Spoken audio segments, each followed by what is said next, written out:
Hello, good morning. Welcome. If you haven't been here before, my name is Sabina. I am going to do something new today that I haven't done before. I'm going to see how it goes, and still got morning hair, so just ignore that. In Victoria, where I live, more specifically in Melbourne, things are particularly difficult at the moment with the fact that we have been told that we are allowed to protest. Ironic that you would have to take that to court. But anyway, it was found. So police commissioner confirmed that yes, it is a citizen's right to protest. However, each time people attempt to do that and socially distance, what the police are doing, a tactic that they are employing, and obviously being told to employ by someone other than them individually deciding that, is and it happened really badly the Tuesday just gone, where they will kind of surround a smaller group of the larger gathering. And what they did on Tuesday was to push them against the wall of a building and really close them in. They were there for over an hour on a quite a hot day. Elderly people, kids, all sorts of, just whoever was in that was pushed in.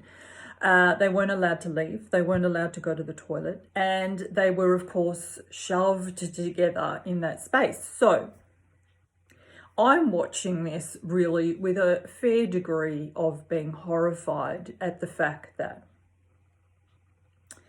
if we are concerned about people's health at this point in time and are suggesting that they don't come into too close contact with each other, then and people are adhering to that as they demonstrate, as is their right to do, why would the police come along and force them for an extended period of time into a very enclosed space, which of course was not only claustrophobic to the people there, frightening to the people there, extraordinarily intimidating, which of course is exactly what it was meant to be, but also put their health at risk. Why would you choose that when that is not something that the actual demonstrators have chosen? Of course, we all know the answer to that. You would choose that if you wanted to send a very clear message out to say, do not do this. This is what will happen if you do this. And also a very clear message of we have no concern for your health at all. At all. Which is very interesting because whenever anybody doesn't adhere to the rules that are for our health, there are hefty fines and there has been arrests, and police have been continued to be as brutal as they were on Tuesday in Melbourne. This particular day came after a very long lockdown period of extreme, severe measures. You couldn't leave your home for more than a 5-kilometre radius. Mandatory mask wearing. Only one person, at one point, only one person from the household was allowed to go shopping. You could only go shopping once in a day. You could only leave your home for exercise for 1 hour during the day. It had to be within your 5-kilometre radius. That then became extended to 2 hours. At the moment, we've had quite a number of days of 0 cases. We're still at a 25-kilometre radius from your home. Our Premier very regularly talks about a ring of steel that is around the CBD, that is around sort of metropolitan Melbourne, that is not allowed to be crossed. We have, obviously industries are just, small businesses are dying. We have just been through a period where there's been an average of 1,000 people losing their job per day. Very low cases. Deaths have been elderly in nursing homes with a number of comorbidities, some included in the death rate were in palliative care. I just wanted to set that scene because this morning I got onto Instagram and I saw a post from somebody who was, so what we're now allowed to do is we're allowed to be within 25 kilometres of our home. We're allowed to have one group of visitors to our home per day. If you have one, you're not allowed to have another. You're not allowed to visit more than one home in a day. It can only be, sort of a certain amount of people. If you're gathering outside, I think it's not allowed to be more than a group, not more than 3 households are allowed to gather. You are meant to socially distance. It is encouraged that you wear your mask inside the home if you have visitors. It's mandatory mask wearing at all times. So I was really surprised today. So also it's important, if you are not Australian and you don't know, that you understand that we are the only state with mandatory mask wearing. The rest of Australia is pretty much open business as usual. So I was very surprised to see a post this morning from somebody who was saying, really enjoying my freedom. It's so lovely to be free. Now, it was a lovely picture of nature and the words were lovely, but it got me thinking.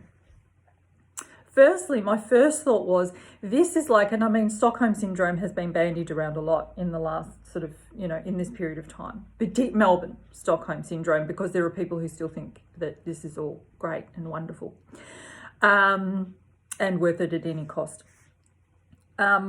But what it made me think was that when someone is a prisoner, and let's say they've been in solitary isolation, if you then let them have a bit of yard time, they're going to appreciate that. And that's what I felt like. This post had this kind of energy to it for me. At the same time, of course, we know that it's important to have an optimistic perspective, to appreciate what you have. You don't want to walk through life saying, well, that's not enough, and that's not enough, and that's not enough, and it's not enough. We want to appreciate that we're heading in the right direction. I suppose where we're a little bit in two camps is that there is one group of people who thinks we are heading in that direction permanently. This is it, we've done it, fabulous, let's all high five and go home and have a party. And then there is the other sort of aspect of thinking, which is it's just the start. They're just feeling us out. What can we do? And how quiet will they keep? And how much will they just follow along the rules, no matter how insane the rules are? Will they wear a mask walking into a cafe and take it off when they sit down and eat their food, and put it back on to walk to the toilet and take it back off when they sit down and have another coffee, and then put it back on to walk out? Will they participate in such complete and utter madness just to let's just get this done? Let's just get this done and get back to normal. But there's the real question here is really, where is the line between spiritual bypassing or just blind optimism and following along and, oh, isn't this wonderful, everything's wonderful, oh my goodness, look, I can now walk along the beach, but I can't go more than 25 kilometers. I can't, I haven't been able to go interstate to visit my family, and there's all of that. I mean, I don't want to bring that up. You all know that. Everybody on planet Earth right now knows the shit, and we're in different levels of swirl of it. I don't need to explain this to anybody. Where is the line of, oh, wow, this is wonderful, look at what we have today that we didn't have yesterday, and it being spiritual bypassing? We want to, of course, acknowledge and have gratitude for continuing to receive or continuing to being allowed to live in a way that we want to live. And so what I thought I would do is I would ask the cards Yep, the cards are showing up. And I would just do it in a video. And as I get clarity, as I ask as I ask the questions, I thought I would just record it. I don't know if I'm going to upload it. I don't know. It'll depend on how it comes out. What guidance can we have? Okay, so it's Jesus. I'm testing through Jesus. Jesus came and helped me in a session yesterday with a client. So Jesus, great friend of mine. We're tight. So, all right. So I'm going to ask Jesus, do I need the cards? No, you don't need the cards. Okay, well, this is very interesting. And we really will see if this gets uploaded. It's not unusual for me to live this way, but I don't tend to publicly live this way. But, 2020 is a year where we keep being told to be authentic. We know this. We're really feeling it ourselves, that our authenticity is the only thing that's going to get us through, and our authenticity is what's needed. So, various abilities that I haven't really spoken about that certainly do come up in client sessions, or, that I utilize in my own life. I don't necessarily speak about them on social media or be, open about them.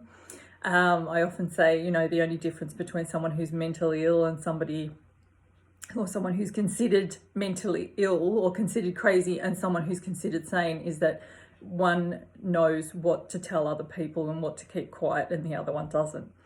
So, okay, so we're going to speak to Jesus about this. So you're just going to tell me what to say. Okay. So what is the difference? My question is, what is the difference between spiritual bypassing and blindly going, yay, this is fantastic, like a bit of an almost Stockholm syndrome where because you've been a prisoner, you think being able to go out in the yard for 2 hours a day is just the best thing ever and you're so grateful for it, and actually ensuring that we are grateful for what we have and grateful for us moving in the right direction. The difference is faith. One is true faith. The other is wishing. Okay. With true faith,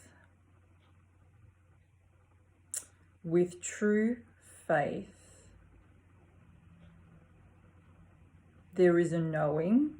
With the wishing, you are just casting spells with what you say and what you hope is the case. It's like you don't want to look at the truth of it. And so you're like, if I speak it into being, it'll be all right. With true faith, there is no doubt that it will be all right, but you're not attached to what it looks like. You don't know what it's going to look like. It doesn't even matter if another lockdown comes. It doesn't matter. It doesn't matter if it's just temporary. You still live in the gratitude because it doesn't matter, because it's here now. And you're not thinking about the past and you're not thinking about the future. You're just thinking about now. Is there anything else? Yes. Are you sure you don't need me to use the cards? Yes. Okay. Alrighty. Gathering with community. Do not gather with people that do not resonate with you, because life is difficult enough at the moment as it is. Don't reject them, but don't gather with them. Just don't gather with them. Are we all doing too much of that? Yes. Okay. Why is it important that we don't gather with people that don't resonate with us? Because your nervous systems are already on edge, because you're already confused. All of you are really confused. And you're not going to get clarity whilst you're around people that don't resonate with you, because you keep being taken out of your authenticity.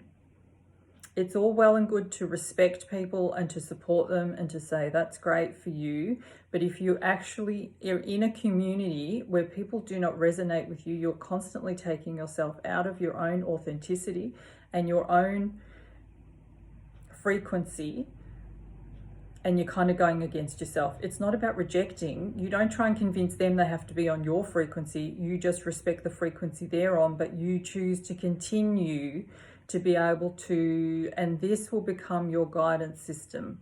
This will be the thing that guides you. Once you're so connected in with your own guidance system, then you will know so quickly when something feels off. You won't reject it. At the moment, we're all living in the way that the minute something feels off, we reject it. It's not about rejecting it. It's about going, that's not for me. And so you just navigate your life going, that's for me, that's not for me, that's for me, that's not for me. And you just pivot until one day you have created the life that you want to live, and nobody else has to create it for you. Nobody else has to even be part of it, because you've just chosen all the things that resonate with you. This is vital right now because you're all spending way too much time attacking what you don't want, attacking each other, rejecting each other because it doesn't feel good for you, rather than honoring what does feel good for you. So my question is, was the woman that posted this post correct? No, because she's just wishing. She just doesn't want to look at what doesn't feel good for her. It's very different to acknowledging that doesn't feel good and pivoting. Pivot. Let pivot be the word for the rest of the year. Pivot from what doesn't feel good.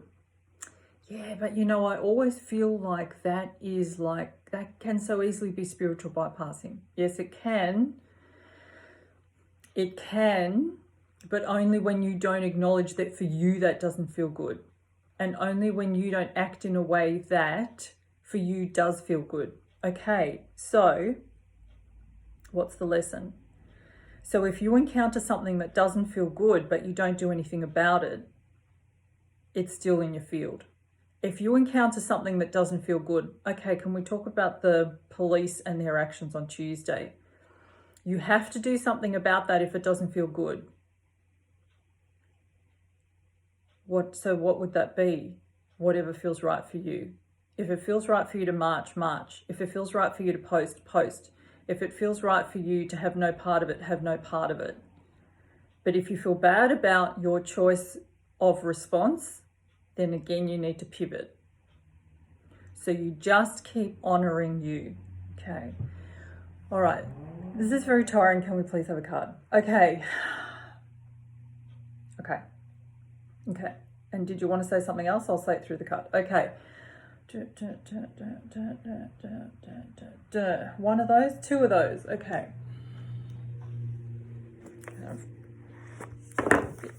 If I upload this, I mean, look, I don't know what I'm worried about. There's like 61 followers on the page. Probably 10 of you will see it. It's not exactly, gonna, but, it's still, when you're doing it for the first time in public, it's still,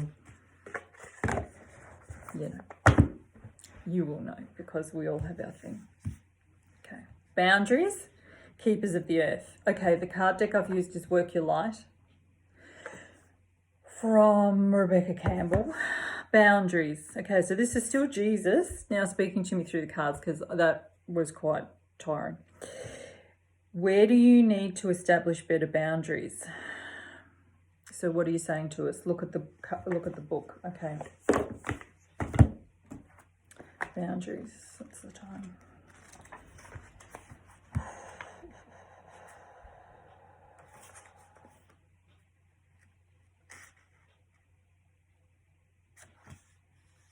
$44.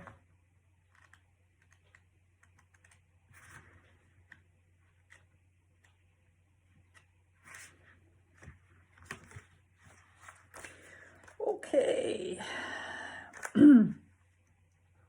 Where in your life do you need to establish better boundaries? Why are you just taking me to the question? Because people need to ask this because this is what I'm talking about.